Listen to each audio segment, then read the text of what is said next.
Bienvenidos a Perspectiva Mundial. Soy Mariama Mejía y junto con Margarita Rojas estaremos analizando las horas críticas que vivió Oriente Medio en vísperas del segundo año de los cruentos ataques yihadistas del 7 de octubre que marcaron un punto de inflexión en ese largo conflicto.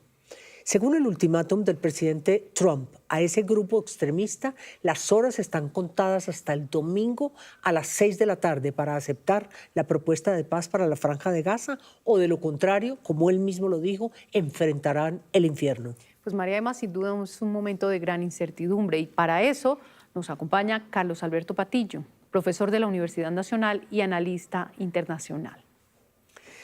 Pues bienvenido, profesor, y arranquemos por ese ultimátum. Parece real, es una alternativa de verdad importante, estos 20 puntos presentados por el plan del presidente Trump, aprobados por Netanyahu y muchos países musulmanes y de Oriente Medio, incluyendo por supuesto a los mediadores Qatar y Egipto. ¿Ve posible esa salida este domingo? Pues, a ver, María Emma, Margarita, hola. Yo creo que es una situación todavía muy difícil. Lo último que se sabe es que Hamás ha decidido aceptar liberar a los secuestrados, tanto los vivos que quedan, que son alrededor de 20, como los restos de los secuestrados que han muerto en cautiverio, y ha pedido negociar el resto de los puntos de este complejo acuerdo que la administración Trump ha sacado, y debo decir que incluso en contra de las aspiraciones del gobierno de Israel de Benjamín Netanyahu. Sin embargo, es un acuerdo negociado con unas perspectivas realmente muy delicadas. Detrás debe haber personal diplomático norteamericano experto en Medio Oriente, porque hay dos características muy importantes del acuerdo, y esto lo digo teniendo claro el papel de Jared Kushner o el papel de Steve Witkoff o el papel de Ron Dermer o de Tony Blair, porque las características son que frente a Hamás, el acuerdo implica que si Hamás acepta, pues en realidad Hamás ha cometido el peor error de toda su historia,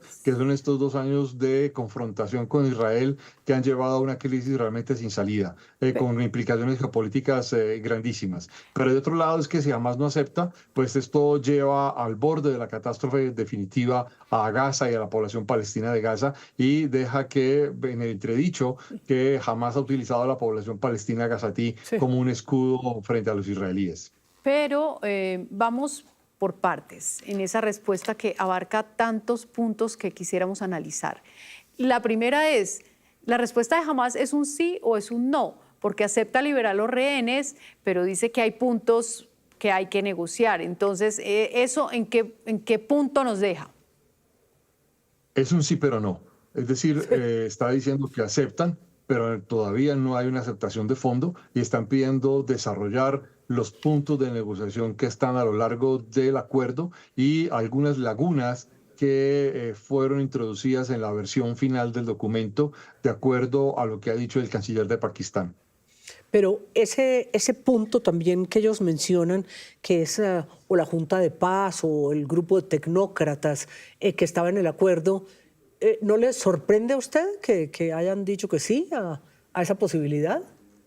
Absolutamente, eso completamente sorpresivo, porque el llamado Consejo de Paz, que es una especie de órgano internacional encabezado, entre otros, por Donald Trump como presidente de los Estados Unidos y por Tony Blair como el encargado directo de ese Consejo de Paz y de un órgano internacional transitorio, pues sorprende mucho que lo haya aceptado Hamás, pero en realidad es que no hay muchas más, digamos, salidas. Ahora, ¿qué lleva a Hamás a tenerlo que aceptar más allá de la presión y las amenazas? Es que hay un acuerdo entre los países árabes y muchos otros países musulmanes que de alguna manera apoyan ese acuerdo como la única salida, aunque, insisto, han mostrado reparos frente a la última versión que fue negociada las últimas horas antes de ser presentado directamente entre Jared Kushner, Steve Witkoff y de Benjamín Netanyahu. Pero también hay un punto importante y es sobre el que se supone que tiene más reservas Hamás, es el tema de desarmarse. Dicen que ellos quieren exigir al menos mantener unas armas para el concepto de defensa. Ahí va a haber sin duda un escollo. Es decir, al decir que hay puntos por negociar, esto lo que hace es alargar los plazos, y seguramente Estados Unidos e Israel no van a esperar más allá de ese domingo a las 6 de la tarde. Es que es un acuerdo de 3 firmado, propuesto por 2, ¿no, profesor? Es un acuerdo que tiene una característica fundamental y es que es una paz imperial. Es una paz imperial porque es negociado directamente por Estados Unidos por encima, incluso debo decir, de los actores, porque a Benjamín Netanyahu se le presentó finalmente el acuerdo después de que había sido negociado con los países árabes, Qatar, Egipto, el mismo Jordania, etcétera. Y en ese contexto hay que recordar también que a Israel se le imponen condiciones que finalmente ha venido echándose para atrás de manera disimulada en los últimos 2 días. ¿Cuáles? Tres muy concretas. Que se dice, el acuerdo dice que Israel no podrá anexar Gaza bajo ninguna condición, que Israel tendrá que sacar las tropas militares que están dentro de Gaza y que de alguna manera Israel se ve forzado a aceptar el Estado palestino. Esto es muy importante porque en los últimos meses hemos visto a los sectores más radicales del gobierno de Israel diciendo estos 3 objetivos como sus objetivos de acción militar y política. Sí, esa anexión de Cisjordania pues es algo imprevisto, ¿no? Dijéramos, sería un triunfo para Hamás o sería un triunfo para la Autoridad Nacional Palestina. ¿Cómo sería esa transición?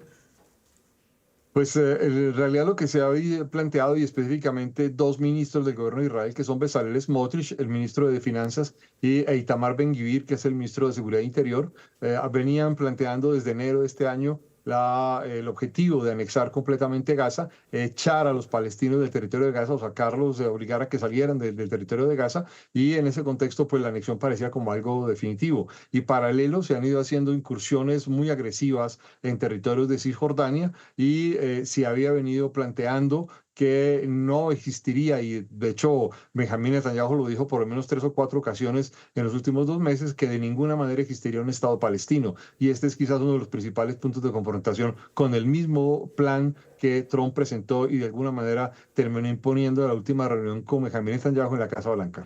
Que pareciera además que el tema de un Estado palestino pues debería ser una negociación posterior, porque si algo ha insistido Israel es que no pueden negociar un Estado palestino, que sería casi como un premio en términos de los ataques del 7 de octubre, que no podría terminar este episodio teniendo que aceptar el Estado palestino. Y sobre todo la fecha, Margarita y Carlos, ¿no? Es que estamos a pocos días. Este martes próximo sí. Se conmemora ese fatídico 7 de octubre que cambió tantas cosas. Eso lo hace prácticamente imposible, ¿no? Claro, es que pues no hay, además de facto no hay un Estado palestino, hay una autoridad palestina que gobierna únicamente en Cisjordania, que no gobernaba en Gaza gobernaba era Hamás. Entonces, claro, ahí hay un tema de interpretación también muy compleja, porque cuando se habla del Estado palestino no se está hablando de Hamás, sino de la Autoridad Nacional Palestina, conformada fundamentalmente por el núcleo de la Organización de Liberación de Palestina, de la cual también tiene una percepción muy fragmentaria y bastante adversa en sectores palestinos e incluso de la comunidad internacional. Ahora, el problema más allá de este asunto es que en realidad la Autoridad Nacional Palestina carece de las herramientas institucionales y de la capacidad de gobierno que debería tener. Y en ese sentido tampoco pues tiene, digamos, la fortaleza necesaria. El problema de fondo es que más allá de Hamás, sí es necesario un organismo de gobierno de Palestina, que era algo que estaba previsto en los acuerdos de 1947 y que hasta el día de hoy pues nunca se ha materializado. Si ustedes recuerdan toda la confrontación final entre Yasser Arafat y el primer ministro Ariel Sharon, pues fue fundamentalmente limitar lo poco que tenía la Autoridad Nacional Palestina como estructura institucional de gobierno. Claro. Pero entonces jamás estaría técnicamente aceptando, ok, nosotros no vamos a participar, porque esa era como una condición sine qua non. Jamás no hará parte de la ecuación. Y pareciera que al aceptar una junta de gobierno de tecnócratas, decir, ok, nosotros no estaremos. Eso también es sorpresivo. Claro, es que Hamás no tiene muchas salidas, ¿sabes? Hamás prácticamente se enfrenta a su derrota e incluso su posible desaparición. Y aquí habría que recordar que Hamás no solamente se enfrenta a su desaparición frente a este contexto de confrontación con Israel, sino después de haber cometido uno de los más brutales ataques que se han hecho en el Medio Oriente, como fue el del 7 de octubre de 2023 contra poblaciones israelíes, sino que Hamás hoy en día no cuenta con el respaldo de Irán, no cuenta con el respaldo del eje de la resistencia de Irán. Esto es, no cuenta con el apoyo de Hezbollah, no cuenta con el apoyo del régimen sirio de Bashar al-Assad, que ya no existe, y tampoco cuenta con el apoyo de las otras milicias que Irán había organizado en el Oriente Medio, porque una de las características de esta confrontación, a la luz de una dinámica mucho más global y más compleja en términos geopolíticos, que es la guerra que se desató en Rusia sobre Ucrania, pues para Israel también fue una oportunidad no solo atacar a Hamas, sino ir también contra Hezbollah y el eje de la resistencia, que culmina con los ataques de Estados Unidos e Israel contra Irán a mediados de este año. Carlos, pero hay como un ambiente mundial, lo hemos visto en estas manifestaciones de estos días, por las flotillas, por la flotilla, que no es la primera, dijéramos, desde el 2010 tenemos flotillas permanentemente, y ese debate de si están en territorio, en el mar internacional, en áreas internacionales, aunque no es Israel miembro, no ha firmado pues el acuerdo, la Convención de los Mares. Ese ambiente de confrontación, ese ambiente de manifestaciones no es, si no hace las cosas más difíciles, no le da mayor credibilidad a Palestina, por lo menos. Pues aquí de nuevo, Mariana, estamos frente a una situación muy complicada. Por una parte, hay en efecto un aislamiento diplomático muy fuerte y muy serio de Israel en el contexto, digamos, internacional, además con una fuerte presión de la opinión pública internacional en un ámbito además muy ideologizado y muy politizado, porque además esto, por ejemplo, comparado con lo que sucede en la guerra en Ucrania, que según diversas estimaciones ya hemos pasado más del 1.600.000 víctimas mortales en esta guerra por la invasión de Rusia contra Ucrania, comparado con Gaza, pues tiene, digamos, una gravedad realmente muy seria y todo lo que implica en términos globales, geopolíticos. Pero más allá de este asunto, también es que aquí hay un problema. La flotilla, las manifestaciones, en general apoyan algo genérico y abstracto que son los palestinos, pero la pregunta es quién recibe finalmente el apoyo en términos concretos políticos dentro de Palestina. Hamas, la OLP, alguna otra organización, y de hecho dentro del documento de la Casa Blanca llama mucho la atención que hablan de tecnócratas o de técnicos de gobierno palestinos que no estén politizados ni ideologizados. Y obviamente la pregunta es dónde los van a buscar, dónde los van a encontrar. Obviamente los hay, pero el asunto es cuál va a ser el margen de gobierno, el margen de reconocimiento y legalidad y legitimidad que van a tener para poder ejecutar un gobierno en una situación realmente extremadamente difícil. Claro, caótica. Les entregan Gaza destruida.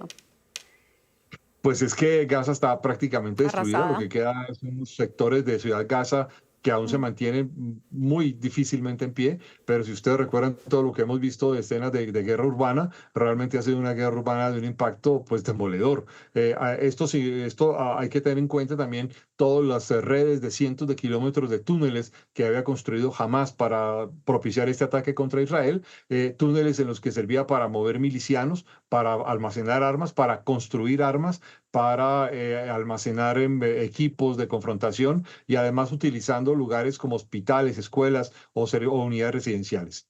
Sí, ese era como una ciudad bajo tierra. ¿Hay alguna posibilidad de salida este domingo? ¿Quién gana y quién pierde el domingo entre Hamas, Israel, Netanyahu o Trump este domingo a las 6 de la tarde? Pues realmente diciendo esto, cuando estamos en este programa, yo debo decir que me siento completamente pesimista. No le veo a esto una salida ni clara, ni fácil, ni rápida, y tampoco veo una victoria contundente, aunque ya veremos muy al estilo del presidente Donald Trump, si logra que jamás termine aceptando, va a declarar la victoria, pero todavía queda la duda de cómo van a actuar los grupos más radicales de Israel, asociados al gobierno de Netanyahu, cabezados por Smotrich y Ben Gvir, que justamente cuando Netanyahu a lo largo de esta semana regresó a Israel, a Tel Aviv y a Jerusalén, pues tuvo que hacer unas declaraciones que morigeraran, que aligeraran los acuerdos a los que se ha visto obligado a aceptar en Washington, incluyendo algo que ha sido muy importante, fue la llamada a la que Donald Trump obligó a Netanyahu a llamar al primer ministro Al-Thani de Qatar para pedir disculpas por el bombardeo del 9 de septiembre en Qatar, y que obviamente pues los sectores más radicales consideran que Netanyahu ha claudicado frente a la Casa Blanca. Esto pues no deja tampoco realmente muchas esperanzas de que Israel vaya a aceptar de manera definitiva este acuerdo. Sí, usted toca un tema importante y es la profunda división de la sociedad israelí y el tema de los sectores tan extremos que estamos encontrando en el espectro político. Por ejemplo, el ministro de la Seguridad israelí, que hoy precisamente decía que los miembros de la flotilla no eran activistas que son directamente terroristas o patrocinadores o digamos, respaldan el terrorismo y que eso era lo que buscaban con la misión. ¿Qué piensa usted como de estas visiones tan extremas que sin duda van a dificultar no solo los acuerdos de paz, sino el propio gobierno y la propia cohesión de la sociedad israelí? Pues yo creo que aquí ha habido manifestaciones, aquí digo, en el mundo ha habido manifestaciones de apoyo a los civiles palestinos desde hace muchísimo tiempo, que han sido realmente muy importantes. Quedan siempre con la duda de son manifestaciones a los civiles palestinos o son manifestaciones de apoyo a Hamás y reconocimiento a Hamás. Y de hecho Hamás ha dado las gracias a dirigentes políticos en diversas partes del mundo por diversas manifestaciones. Entonces, claro, queda la pregunta de quién capitaliza políticamente los logros de estas movilizaciones y los impactos de estas movilizaciones. ¿Y quién los capitaliza justamente frente a esta propuesta de acuerdo de paz que ha presentado la Casa Blanca? ¿Y quién los capitaliza también frente a la OLP? Porque pareciera ser que de alguna manera la OLP termina completamente perdida en este contexto. De hecho, el acuerdo, en uno de los 20 puntos del acuerdo, se dice que la OLP pues jugará un papel muy importante, pero luego en una segunda fase, después de que el órgano internacional de gobierno cree una condición de estabilización, además apoyada por una fuerza internacional de estabilización. Esto realmente deja muy difícil de calificar esta condición. Ahora, hay muchos activistas, insisto, el tema de Palestina está muy politizado y muy ideologizado. Muchos gobiernos además lo utilizan instrumentalmente y esto pues deja a muchos manifestantes en condiciones de confrontación con el gobierno de Israel muy difícil. Bueno, tenemos un ejemplo aquí en casa, ¿no? Y en España, o sea, el tema palestino parece como asociado a un montón de agendas locales y como a la política interna de muchos países que va por lugares muy diversos y sin embargo la bandera palestina se está como levantando para muchos intereses. Déjenme a poner algo comparativo ahí que es muy impresionante y es que mientras que hay una serie de manifestaciones a favor de Palestina, el problema de Palestina, no se dice nada sobre Ucrania, sobre la guerra en Sudán, o sobre las mujeres en Afganistán, o el régimen talibán, o la crisis en Haití. Esto lo que demuestra es que hay una muy seria politización e ideologización y además pareciera que ciertos gobiernos le dan fuerza a esta condición y a esta manera de movilizarse. Incluso podría ser una especie de geografía política de dónde, quiénes y con respecto a qué gobiernos se produce la mayor cantidad de movilizaciones posibles. Pero en realidad aquí hay una disimetría muy evidente de a quienes se apoya, el sufrimiento de quienes se reconoce y obviamente cómo se actúa frente a ese reconocimiento. Y ahora que usted habla de geopolítica, profesor Carlos Patiño de la Nacional, que está con nosotros aquí en Perspectiva Mundial, ¿qué papel juegan las grandes potencias? Dijéramos Rusia, China, por debajo, pero ¿qué papel juegan? ¿Con quién están y qué les conviene más? Es que aquí estamos frente a un punto, digamos, en el mundo en este momento hay por lo menos 5 o 6 puntos de confrontación de dos grandes grupos de aliados. De un lado están Rusia, Corea del Norte, la República Popular de China, la República Islámica de Irán y otros 11 estados de manera muy contundente. Y del otro está pues la Unión Europea, OTAN, Ucrania, también Israel y obviamente pues los Estados Unidos y otras 30 democracias o 34 democracias distintas del mundo. Y uno de los escenarios de confrontación y medición de fuerzas es exactamente este. Y de hecho uno de los efectos más importantes ha sido la derrota de Irán como gran, digamos, disputador geopolítico de Oriente Medio y de alguna manera algo que está pasando de agache en este escenario es que la disputa geopolítica que venían teniendo Irán, Arabia Saudita e Israel en los últimos 15 años, pues empieza a voltearse de manera muy evidente hacia Israel por la fuerza militar, pero hacia Arabia Saudita, que además tiene un fuerte y claro componente de términos religiosos. De hecho, habría que recordar, por ejemplo, que el derrocamiento de Bashar al-Assad a principios de diciembre del año pasado es también un golpe contra Irán y contra Rusia, en el cual salen victoriosos tanto Arabia Saudita como Turquía. Y habría que recordar que Ahmad al-Sharaa es de origen saudí, no sirio, y obviamente llega al gobierno además con una milicia apoyada fundamentalmente por Arabia Saudita, con una clara intervención de Turquía también. O sea, Arabia Saudita le están haciendo la tarea por muchos frentes. O sea, ellos no han decidido participar muy abiertamente ni como mediadores, a diferencia de Qatar, pero sin embargo están capitalizando todo este río revuelto. Bueno, de nuevo aquí hay que plantear algo que es muy importante, es que para los países árabes, Israel está haciendo gran parte del trabajo sucio en el sentido de contener y derrotar a Irán, destruir el eje de la resistencia iraní. Esto es algo que pasa de abajo, de agache para la opinión pública frente a toda la movilización que genera la crisis y brutal Palestina. Pero la verdad es que aquí hay un trabajo sucio que Israel ha hecho, que los árabes se han beneficiado de ese trabajo sucio, y Qatar es el Estado que había tenido dentro de las monarquías del Golfo la mayor y mejor relación en las últimas 2 o 3 décadas con Irán, y también ha apostado a convertirse en una especie de mediador de alcance global. De forma tal que de alguna manera Qatar intenta posicionarse en un ámbito distinto a países como Arabia Saudita, Kuwait o Emiratos Árabes Unidos o el mismo Egipto, y que también tiene una cierta equidistancia con Turquía, que no hace parte del mundo árabe. De forma tal que aquí sí hay una apuesta geopolítica realmente muy seria, muy de fondo, y que más allá de lo que pasa en Palestina, pues hay realmente unos juegos y unas dinámicas geopolíticas realmente muy serias que están reconfigurando las fuerzas, no solo en Medio Oriente, sino en diversos conflictos en el mundo. Y definitivamente Donald Trump no pierde el domingo nada, porque si no hay acuerdo, pues le da luz verde de alguna forma a Israel para intervenir, y si hay acuerdo, pues se gana el Nobel de Paz, que es lo que él ambiciona. Entonces, Trump es el gran ganador de esta estrategia. Usted hablaba al principio de que no eran los negociadores de siempre, los que conocemos, ni Tony Blair, ni Witkoff, ni Kushner. ¿Quién está detrás de esta brillante propuesta, de alguna forma?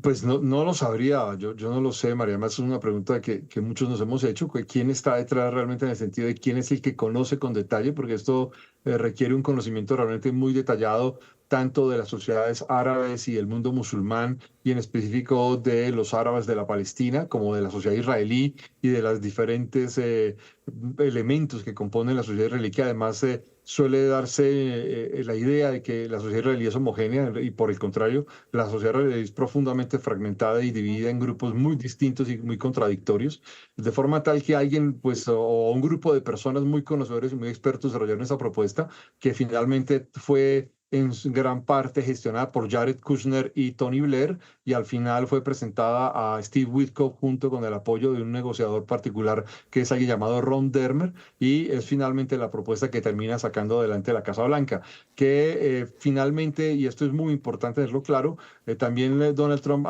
terminó presionando a Netanyahu a que aceptara la propuesta después del ataque contra Qatar, que fue algo que parece ser puso en aprietos y en condición furiosa a la Casa Blanca, porque de alguna manera minó y destruyó la confianza que había entre la Casa Blanca y Qatar, que son dos aliados realmente muy estrechos, y para Donald Trump muy importante este mundo de negocios con los árabes. Y en este contexto, pues realmente Donald Trump, en efecto, yo concuerdo con lo que usted dice, puede terminar siendo el ganador, porque si hay acuerdo, pues tiene el camino despejado para obtener los reconocimientos que él reclama como propios, pero si no hay acuerdo, finalmente Donald Trump no ha perdido nada y se mostrará como alguien proclive a agenciar acuerdos importantes. Sí, casi, y además porque ya queda garantizado que le dará luz verde a Israel. Es como un lavarse las manos, es como decir, lo intentamos, entonces procedan si tienen que tomarse la ciudad de Gaza.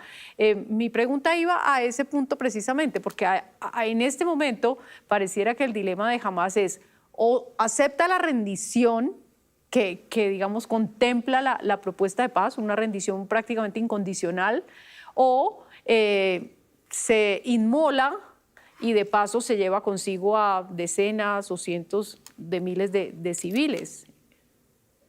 Sí, la situación realmente es catastrófica. Es que si Hamas se niega, pues más allá de Hamas mismo, que además ha podido volver a recuperar parte de los grupos de militantes que tiene con un nuevo reclutamiento de milicianos realmente muy, muy fuerte, quien lleva el grueso del sufrimiento son los civiles palestinos, que se ven confrontados a una situación realmente muy difícil, muy, muy complicada para llevar adelante, que además es muy diferente, por ejemplo, de lo que pasa en Ucrania, porque allí hay un Estado que funciona, hay un gobierno que tiene una capacidad de interlocución con la comunidad internacional de manera directa. En el caso de Palestina no lo hay, no hay un Estado, no hay un gobierno, no hay un agenciamiento real, ni siquiera hay información desde el territorio, porque además Israel prohíbe que hayan periodistas desde el territorio de Gaza informando lo que sucede allí día a día.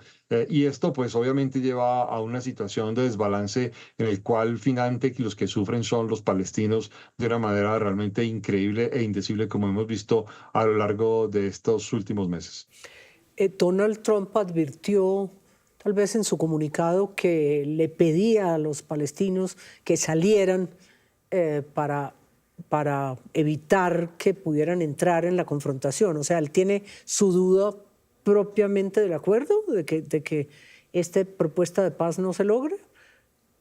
Yo creo que sí, pues esto sí, lo que estoy diciendo es puramente intuitivo. Aquí no tengo, digamos, elementos empíricos o documentales o declaraciones o de entrevistas con las que me pueda basar, pero digo que intuitivamente creo que hay un margen de pesimismo muy grande dentro de la Casa Blanca. Creo que todos tienen claro allí que en realidad esto puede ir a peor, puede que no resulte en nada en ese sentido.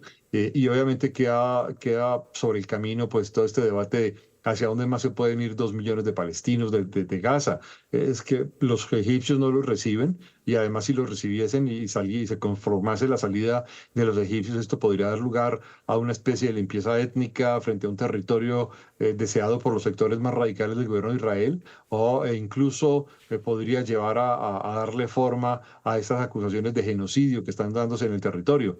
Pero más allá de eso, yo quiero insistir en la imagen de los civiles que vemos permanentemente en los reportes internacionales, que son realmente muy impresionantes, donde además los palestinos de Gaza se ven privados de cualquier posibilidad, no solo de acceder a la ayuda, sino además no hay fuentes de trabajo ni de financiación, ni tampoco cómo salir de la zona de manera más o menos indemne. O sea, estamos llegando a un punto realmente difícil en el sentido que pareciera ser un laberinto en el que se llega a un callejón sin salida. Es decir, jamás pareciera políticamente y militarmente acorralado, pero la situación en términos políticos no es clara.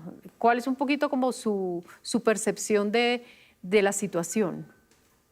Claro, estamos frente a un grupo que primero hay que recordar y no olvidar que es un grupo islamista, que su objetivo principal es la destrucción del Estado de Israel más que el gobierno de la sociedad palestina.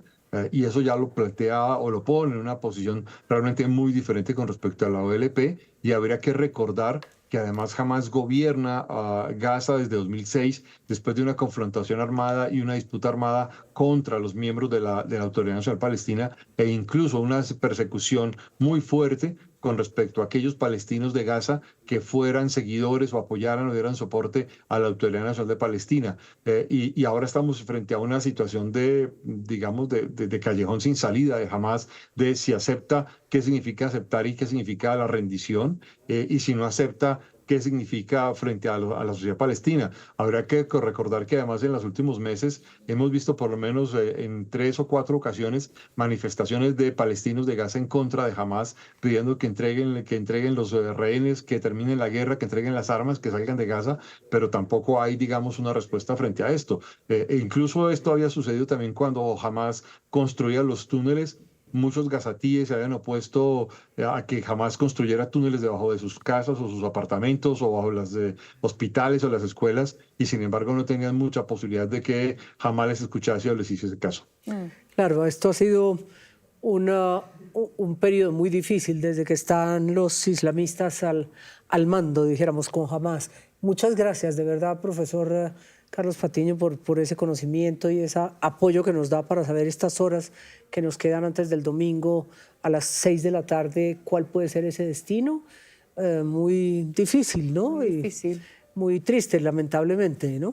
Sí, en todos los escenarios, de todas maneras, pareciera que incluso si se lograse un acuerdo que frenara la operación militar, el panorama no mejora en términos de la búsqueda de la paz a largo plazo, la paz sostenible en Oriente Medio. Muchas gracias de verdad por acompañarnos. A ustedes, muchas gracias, muy amables. Bueno, a ustedes muchas gracias por acompañarnos, también a nuestros televidentes en esta cita semanal de todos los viernes a las 8 de la noche en Perspectiva Mundial. Nos vemos en 8 días aquí.